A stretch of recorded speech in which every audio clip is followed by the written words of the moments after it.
বিসমিল্লাহির রহমানির রহিম। আসসালামু আলাইকুম, welcome back to my channel. আজকে আমরা মক্কা সফরের এক গুরুত্বপূর্ণ অধ্যায় মসজিদে আয়েশায় যাচ্ছি, যেটি মক্কা থেকে প্রায় ৭ কিলোমিটার দূরে তাইনিন এলাকায় অবস্থিত। এই মসজিদটি ঐতিহাসিকভাবে গুরুত্বপূর্ণ, কারণ হজরত মা আয়েশা রাদিয়াল্লাহু আনহু এখান থেকে নবীজি রাসূল সাল্লাল্লাহু আলাইহি অনুমতি নিয়ে নফল উমরা নিয়ত করেছিলেন। এই কারণে এখান থেকে মিকাতের নিয়ত করা জায়েজ। তবে যারা বিমানে আসে তারা বিমান থেকে সাধারণত মিকাতের নিয়ত করে, আর যারা দ্বিতীয়বার অথবা তৃতীয়বার উমরা করতে চায় তারা এখান থেকে মিকাতের নিয়ত করে থাকে। তো দেখতে পাচ্ছেন আমরা মসজিদে ঢুকেছি। এখানে ছেলে মেয়েদের আলাদা নামাজের ব্যবস্থা। এখানে সাধারণত ছেলেরা নামাজ আদায় করে থাকে, আর এখানটা মেয়েদের জন্য।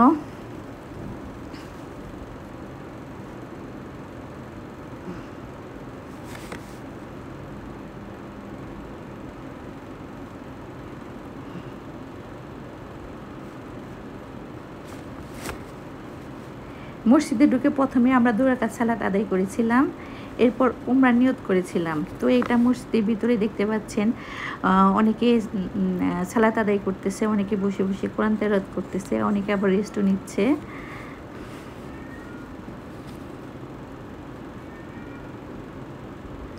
লাব্বাইক আল্লাহুম্মা লাব্বাইক, এই ডাকে যেন আত্মার গভীর থেকে আল্লাহর দয়ের দিকে ছুটে চলে। মসজিদে আয়েশার ভিড় তুলনামূলকভাবে কম ছিল, তাই খুব সুন্দরভাবে প্রস্তুতি নেওয়া যায়। বহিরাগত মুসল্লিরা এখান থেকে দ্বিতীয় বা তৃতীয় উমরার জন্য নিয়ত করে থাকেন।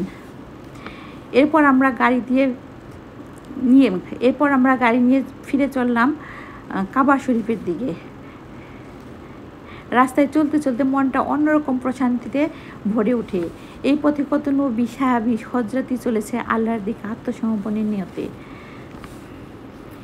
আর রাস্তাতে যেতে যেতে বলতে হয় লাব্বাইক আল্লাহুম্মা লাব্বাইক, লাব্বাইক লা শারিকা লাকা লাব্বাইক, ইন্নাল হামদা ওয়া নি'মাতা লাকাল মুলক লা শারিকা লাক। আসলে এই কথাগুলো বলতে বলতে যেতে যেতে মনটা, মানে কথা বলার সাথে সাথে মনটা কেমন যে একটা প্রশান্তিতে ভরে যায়। যারা আসলে এই কথাগুলো বলতে বলতে গিয়েছে তারা এই অনুভূতিটা ফিল করতে পেরেছে।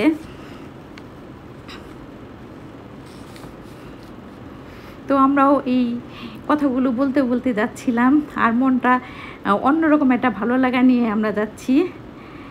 তো দেখতেই পাচ্ছেন আমরা কাবা শরীফের একদম কাছে চলে আসছি।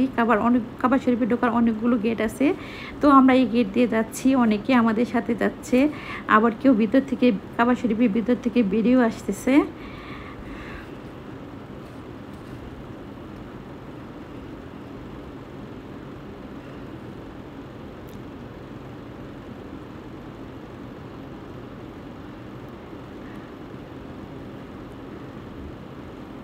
তো গেটের কাছে গিয়ে সবাই জুতা খুলে ভিতরে ঢুকে, আমরাও জুতা খুলে ভিতরে ঢুকেছিলাম।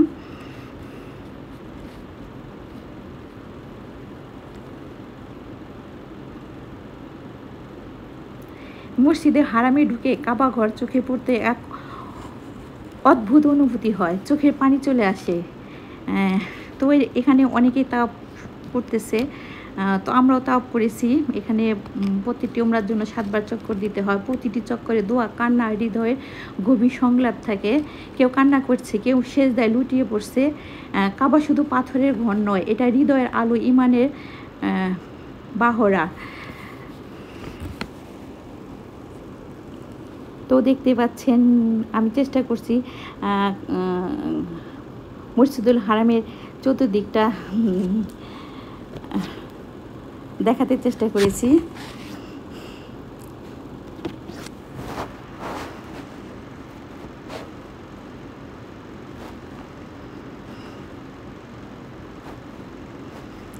তাওয়াফ শেষ করে মাকামে ইব্রাহিমের সামনে রেখে 2 রাকাত নফল নামাজ আদায় করতে হয়।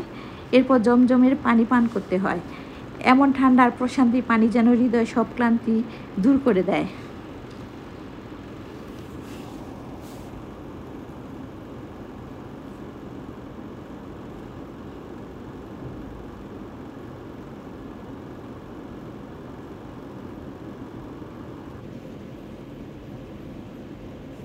এরপর সাফা মারওয়াতে সাই করতে হয়। এই অংশে আমি আমার আগের ভিডিওতে বিস্তারিত দেখানো হয়েছে, তবে এবার একটু সংক্ষেপে বলছি। সাফা থেকে মারওয়া পর্যন্ত 7 বার সাই করতে হয়। হজরত হাজেরা আলাইহিস সালামের স্মরণে তিনি পানির খুঁজে এই পথে দৌড়িয়েছিলেন তার সন্তান ইসমাইল আলাইহিস সালামের জন্য। সাই শেষ করে পুরুষদের চুল কেটে ফেলতে হয় আর মেয়েদের হালকা করে চুল কাটতে হয়। এরপর গোসল করলে উমরা সম্পূর্ণ হয়।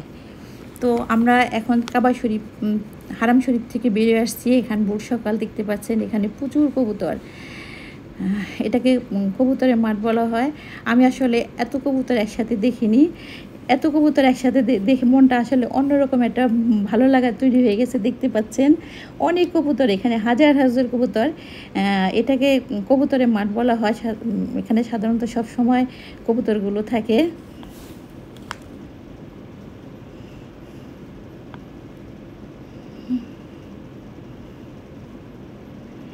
তো দেখতে পাচ্ছেন অনেক কবুতর।